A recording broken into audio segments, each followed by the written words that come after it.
আজ বৃহস্পতিবার রমজানের আগে আল্লাহর এই নামটি ১১১ বার পড়ুন। জীবনের সকল গুনাহ মাফ হবে, ভাগ্য খুলে যাবে, জান্নাত নসিব হবে, দোয়া কবুল হবে, আশা আকাঙ্ক্ষা পূরণ হবে। বৃহস্পতিবারের দিন সাপ্তাহিক উত্তম দিনসমূহের মধ্যে অন্যতম একটি দিন। বৃহস্পতিবারের দিন আল্লাহ তাআলার পক্ষ থেকে অসংখ্য অগণিত নিয়ামত প্রদান করা হয়ে থাকে। বৃহস্পতিবারের দিন আসমানের সকল দরজা উন্মুক্ত করে দেওয়া হয়। সারা পৃথিবীর সমস্ত মানুষের আমলসমূহের রিপোর্ট পেশ করা হয়ে থাকে। আজকের বৃহস্পতিবারের দিনটি পবিত্র মাহে রমজানের আগ মুহূর্ত পড়েছে। আগের বৃহস্পতিবার পড়েছে। রমজানের পূর্বে আল্লাহ তাআলার পক্ষ থেকে অসংখ্য অগণিত নিয়ামত প্রদান করা হয়ে থাকে।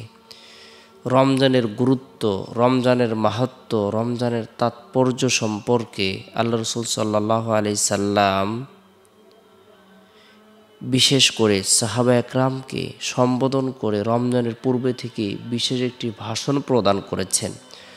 হযরত সালমান ফারসি রাদিয়াল্লাহু তাআলা থেকে বর্ণিত, তিনি বলেন, রাসূলুল্লাহ সাল্লাল্লাহু আলাইহি সাল্লাম শাবান মাসের শেষ তারিখে আমাদেরকে সম্বোধন করে একটি ভাষণ দেন।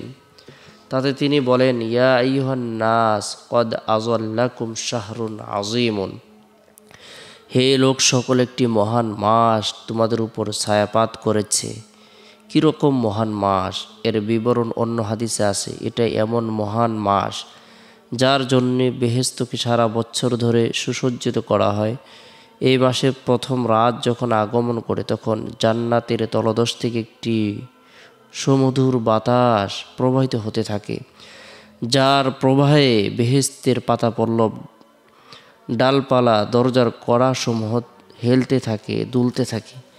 এতে এমন এক মনোমুগ্ধকর হৃদয়স্পর্শী সুর ভেসে আসে যা ইতিপূর্বে শ্রোতারা কখনো শোনেনি, শ্রবণ করতে পারেনি।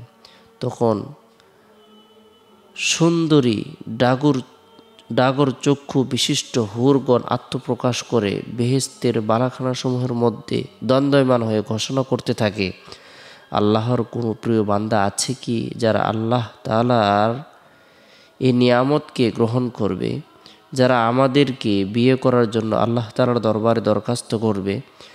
এরপর তারা বেহেশতের দারোগা রিদওয়ানের নিকট জিজ্ঞাসা করে, এটা কোন রাত্রি? উত্তরে তিনি বলেন, এটা রমজানের প্রথম রাত্রি।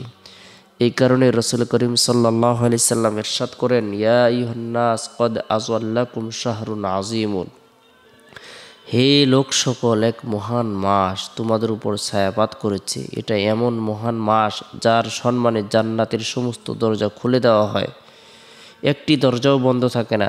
জাহান্নামের সমস্ত দরজা বন্ধ করে দেওয়া হয়, একটি দরজাও খোলা থাকে না। সুতরাং কেউ যদি এই মাহে রমজানে মারা যায় তাহলে কিয়ামত পর্যন্ত তার কবর আযাব মাফ করে দেওয়া হবে। সুবহানাল্লাহ। রমজানের বরকতে আল্লাহ পাক রব্বুল আলামিন বান্দার গুনাহকে মাফ করে দেবেন।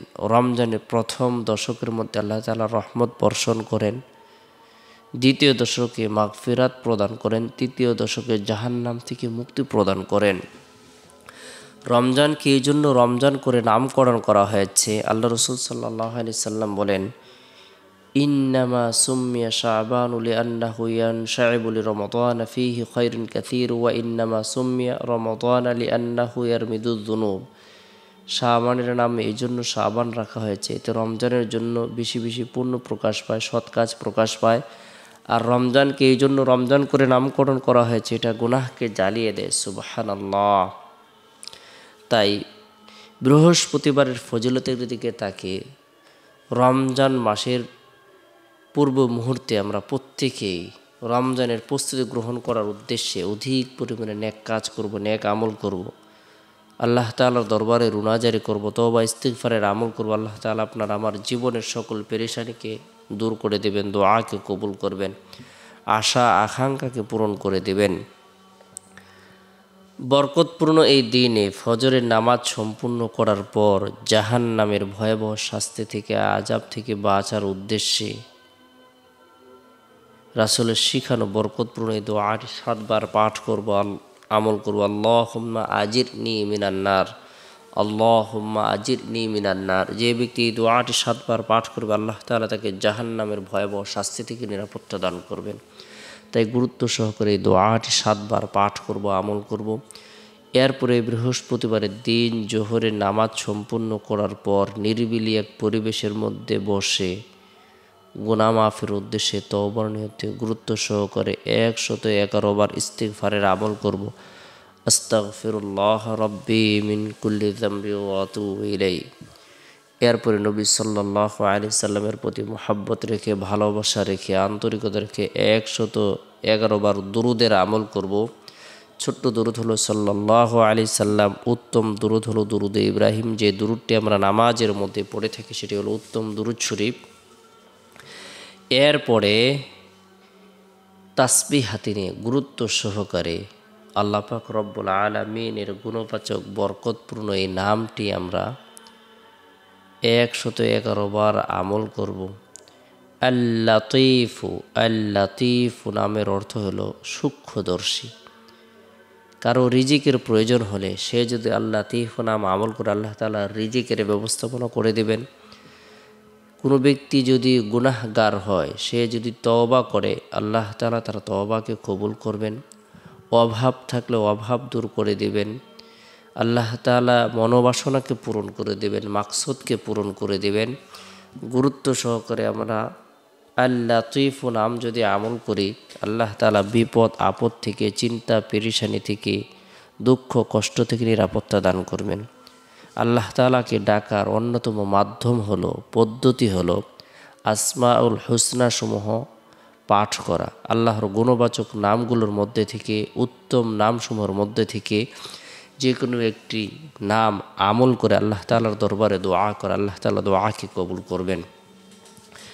এরপরে বৃহস্পতিবারের দিন আসরের নামাজ সম্পূর্ণ করার পর সুবহানাল্লাহ 33 বার, আলহামদুলিল্লাহ 33 বার, আল্লাহু আকবার 34 বার এই তাসবিহ তাহলিল তাকবীর পাঠ করব।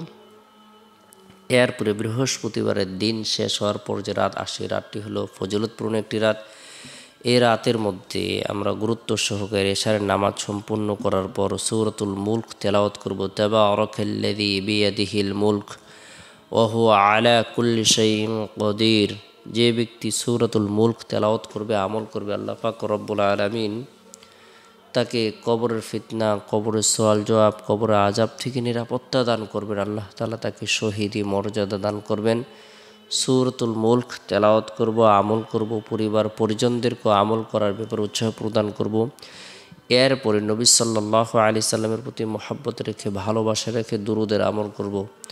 আল্লাহুম্মা সাল্লি আলা মুহাম্মাদিন আবদিকা ওয়া রাসূলিক ওয়া সাল্লি আলাল মুমিনিনা ওয়াল মুমিনাত ওয়াল মুসলিমিনা ওয়াল মুসলিমাত। যে ব্যক্তি দুরুদের আমল করবে, আল্লাহ তাআলা তাকে ধনী এবং সুখী বানিয়ে দেবেন, পেরেশানিকে দূর করে দেবেন।